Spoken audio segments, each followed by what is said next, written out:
तो भाई अब न्यू अपडेट की बात करें, अपने किम सोयोन भैया ने एक प्रेस कॉन्फ्रेंस किया होटल है सोल का, जहां पर काफी मीडिया वगैरह वाले जो फैंस हैं, दो चार जो चीजें थी उन सबको अरेंज करके जैसे एक नॉर्मल प्रेस कॉन्फ्रेंस होता है अपने इंडिया में, वैसा ही किया गया। मैं आपका या फिर मैं अपना एग्जांपल लेता हूँ कि भाई तुम सामने से आ करके मुझे गलत बोल रहे हो कि भाई तेरी वजह से वो लड़की मर गई एंड तूने उसको उस टाइम डेट किया जब वो माइनर थी। मैंने आपके ऊपर समझ लो इल्जाम लगाया या आपने मेरे ऊपर यही इल्जाम लगाया, क्या करोगे आप? मैं क्या करूंगा? डेफिनेटली मैं मीडिया को बुला करके या फिर आप मीडिया को बुला करके अपनी फैमिली को बुला करके सेल्फ इनोसेंस वाला जो कार्ड होता है उसको आप खेलोगे, राइट ना। अब मैं इसको कार्ड क्यों बोल रहा हूँ उस पर आता हूँ, लेकिन एक पॉइंट है जो कि मैं क्लियर कर देता हूँ। सी, मैं किम सोयून को मैं डिफेंड नहीं कर रहा। Yes, I love him as a actor and I don't know about him as an, समझ रहा, human being. No doubt he is a very good actor and अपन लोगों में से काफी लोगों ने उन्हीं के ड्रामा को देख करके क्या पता के ड्रामा जर्नी स्टार्ट की हो। लेकिन एक बंदे के अच्छे काम को लेकर के, उसकी जॉब में उसके काम को लेकर के, उसकी पर्सनालिटी उसके घर में कैसी है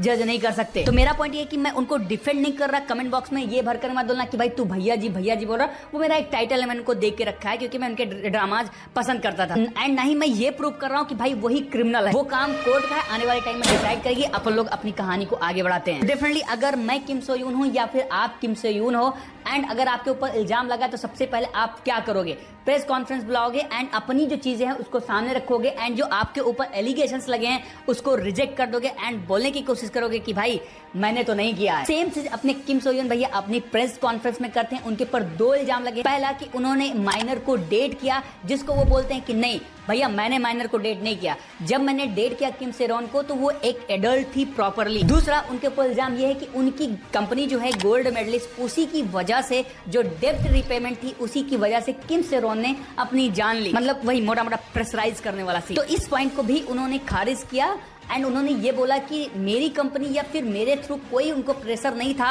एंड ये चीज अगर आप बोल रहे हो कि मेरी कंपनी या फिर मेरे वजह से उन्होंने अपनी जान ली तो पूरी तरीके से गलत है। इन्हीं दोनों पॉइंट को ब्रेक डाउन करते करते सच में किम सोयून भैया खुद से ब्रेक डाउन हो गए। एंड ट्रस्ट मी डार्लिंग, इसी प्रेस कॉन्फ्रेंस में वो सबसे बड़ी गलती बन गई जब वो रोने लगे। खैर मैं उस पर कमेंट नहीं करूंगा। आदमी इमोशनल हो जाता है जब उसके ऊपर ऐसे मतलब समझ लो आप एक फेम पर थे, सडनली आपका फेम यहाँ पर आ गया एंड लोग जो आपके एक टाइम पर फैन थे वो आपके हिटर बन गए तो दुख तो होगा ही। डेफिनेटली वो प्रेस कॉन्फ्रेंस में रो दिए एंड इस चीज को लेकर के इंटरनेट पर जो लताड़ा मिला है भाई उनको, कोई बोल रहा है कि भैया वो मगरमच्छ के आंसू हैं, तो कोई बोल रहा है ये मगरमच्छ के दांत है, दिखाने के कुछ और है खाने के कुछ और। देखो सीन ये है दोस्त कि जो इनको बैकलैश मिला एंड जो उन्होंने काफी लंबा चौड़ा भाषण वगैरह दिया, वो बहुत सारे उन्होंने पॉइंट रखे जहां पर उन्होंने खुद से अपने आप को इनोसेंस प्रूव करने की कोशिश की। चलो ठीक है, उस चीज को मैं खींचूंगा नहीं, लेकिन मेन पॉइंट की बात करते हैं। तो जो ये प्रेस कॉन्फ्रेंस हो रहा था उसमें एक और लेडी आई थी जो कि गारो सीरो रिसर्च जो यूट्यूब चैनल है उसकी ऑपरेटर थी। रिपोर्ट्स के अकॉर्डिंग ये बताया जा रहा है कि बंदी वहां पर आई थी एंड उसने एक लाइव स्ट्रीम किया था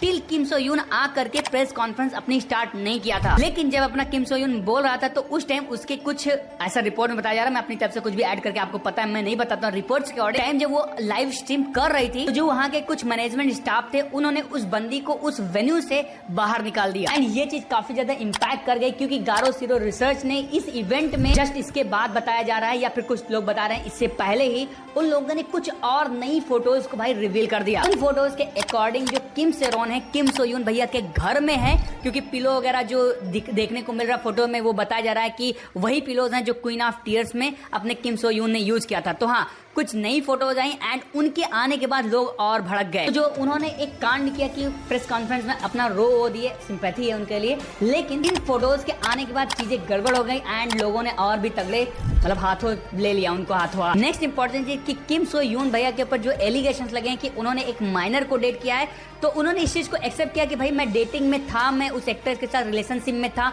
उस चीज को उन्होंने एक्सेप्ट कर लिया, डिनाई नहीं किया। लेकिन साथ ही साथ उन्होंने एक और पॉइंट रखा कि मैंने माइनर को डेट नहीं किया, मतलब जो वो एडल्ट थी तब मैंने उसको डेट किया था, ना कि जब माइनर थी।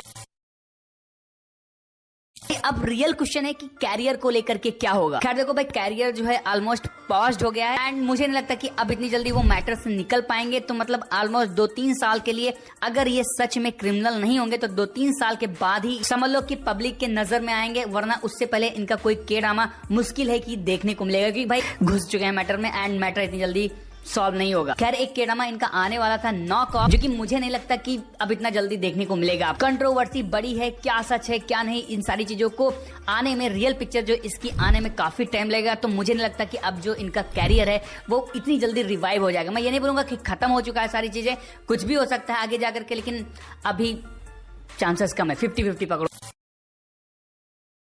मेरे ओपिनियन की बात करें तो मैं अभी बता रहा हूं, मैं किसी का साइड नहीं ले रहा। अगर उन्होंने गलत किया है, अगर उनकी वजह से उस लड़की की डेथ हुई है, भाई किसी की डेथ हुई है, किसी की जान गई है, तो सजा डेफिनेटली मिलनी चाहिए। लेकिन इन केस अगर आप पहले से हेट दे रहे हो पर्सन को एंड बाद में पता चला कि भाई उसने कुछ नहीं किया, तो आप अपना मुंह लेकर के कहां जाओगे। तो इसलिए मैं एज ए फैन आपसे बोलूंगा कि भाई थोड़ा सा वेट कर लो, थोड़ा सा पेशेंस रख लो। हो सकता है कि आने वाले कुछ मंथ में जो ये कंट्रोवर्सी चल रही है इसको लेकर के पिक्चर क्लियर हो जाएगी, क्योंकि कोरिया का रूल है इस तरह की कंट्रोवर्सीज को वो लोग ज्यादा दिन तक दबा के नहीं रखते। सारी पिक्चर कुछ दिन में क्लियर जरूर होगी। तो ओवरऑल जो भी सारे पॉइंट्स मैंने डिक्टेट कर दिया, आई होप जो भी चीजें हुई थी उसको आप समझ गए होगे। तो इनकेस अगर आपको मेरा काम पसंद आए तो इस वीडियो को लाइक जरूर करना, मन करेगा तो शेयर कर देना। बाकी चैनल पर है तो चैनल को सब्सक्राइब कर लेना आगे की वीडियोज के लिए। और हाँ, यहाँ पर मैंने पूरी कहानी बता के रखी है, तो इस वीडियो को भी चेक कर लेना।